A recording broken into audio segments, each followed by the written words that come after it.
Hi, my name is Swaroop Samant. My name is also Swaroop Samant. So how are you doing? I'm doing great. Good. It's good to see you. Good to see you too. Yeah. I've never met you. Just two guys who have never met before, hanging out. My name is Leo Wang. I graduated from Yale in 1995. Was tapped into Shades in my first year. I am Yale class of '02, so I was tapped into Shades in '98. I am a tenor. Sometimes, when needed, I was a bass or an alto. I think I was tapped as a tenor, but I think I eventually ended up singing baritone and bass and, some other stuff. Cool, so you sang tenor? I initially sang tenor, and then realized that by the time I graduated, I had gotten older, my voice had gotten deeper, and I'd learned to do a little bit more with it. I basically started out as a classical Western singer. So in high school, I sang opera and masses and things like that. I actually didn't know what gospel was. I didn't really listen to R&B. None of that. And basically, I came as a pre-frosh. Yeah. And it was raining outside, and I needed to not be wet. So I just ran into Battelle, and they happened to be the spring jam of this group called Shades. And I sat there, and I was awestruck that people of my age could do that. And so I knew from then, I was like, I'm going to go to Yale, I'm going to get into this group. That's what I want to do. Even though I don't know how to sing that music, I don't even know what it is. That's a very similar conversion to the one that I had, although probably not as epiphanic. But when I got here, people were talking about the stuff, and I didn't know who New Edition was, and I think nobody knows who New Edition is anymore. But I didn't know anything about black music and the African diaspora. So it was quite an education for me too. Yeah, I remember distinctly before the callbacks, I went around my dorm. I was like, they told me to sing something that's like within the tradition of the African diaspora. I was like, what's black music? And I literally was going around to like all black exactly. music? It was awkward. It was awkward, but I owned it. I owned it because I wanted to get in this group. That's and great. So then people were like, here, just borrow the CD, start learning it, and it worked. I was up front though. I was like, listen, I don't really know. I don't really know this music, but I'm willing to learn, and I love it.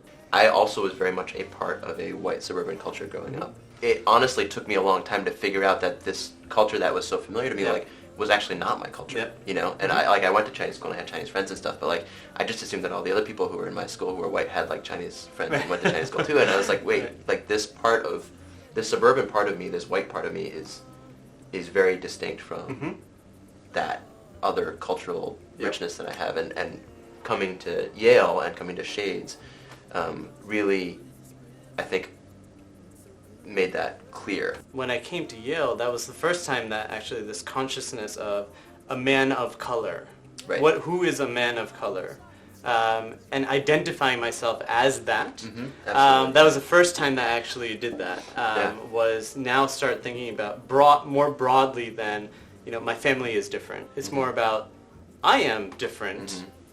And I appreciate that. That is something that is a blessing for me.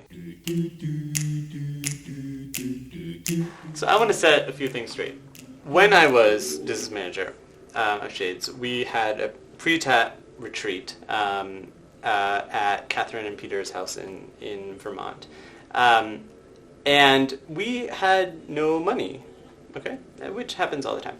But we had to feed people. So we were doing the economically responsible thing, which was to buy store brand items. Just as a side note, there's actually nothing wrong with buying store brand stuff. No. Absolutely not. It's like generic drugs. Yeah. Okay, exactly. So then the cart was filling up, right? People were hungry.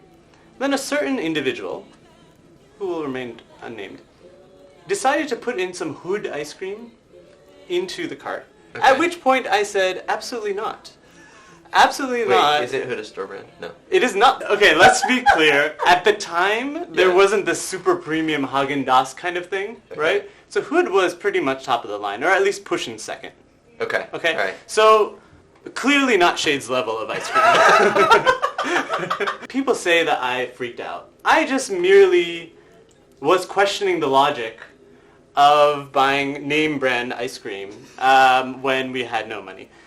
It's evolved into this big legend. That's the only thing that people know about me at this point. And I did make Kevin Quinn buy the Hood ice cream on his own money. That 37 cents was more important. And that 37 cents we then used to go to Jamaica.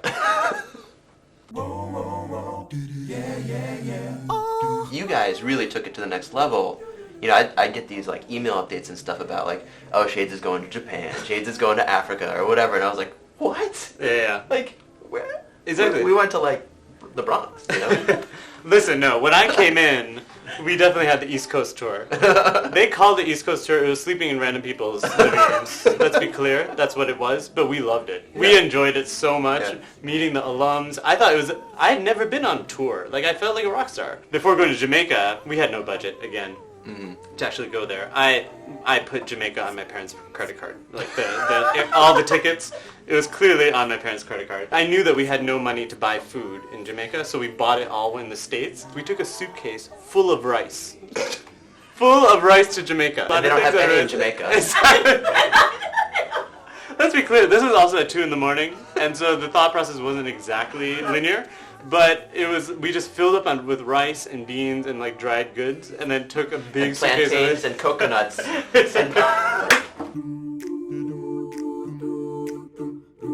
To be completely frank and forthcoming, I got a lot more out of Shades than I brought to Shades. I think I brought to Shades a voice and enthusiasm, but that all really pales in comparison to what I got out of Shades. I mean, I grew up in Shades in a very real sense, and has helped inform not just who I am, but every decision that I've made since then. What I hope I brought to Shades was a sense of humor and a sort of a bit of a sense of the responsibility that comes from being in Shades. So it's not just about singing, it's about being a man of color. It's about representing an image of minorities in places where they only see minorities on TV, on cops, or things like that. So I hope that I was able to bring both levity and gravity to the room. Darling, I dream that Shades can continue to do what it's doing, continue to fulfill the mission for which it was founded, and do so in a way that is unencumbered by questions of finances. I don't want anything that could potentially hold Shades back from fully realizing its potential. I want all of that to go away. That would be my vision, right? Is Shades being able to do what it was meant to do. So. I mean, Shades has this unique capacity as a group of highly intelligent, extremely articulate, very good-looking, and musically talented individuals to be ambassadors of cultural diversity, of cultural history, and we were always able to go places that less fortunate people weren't able to.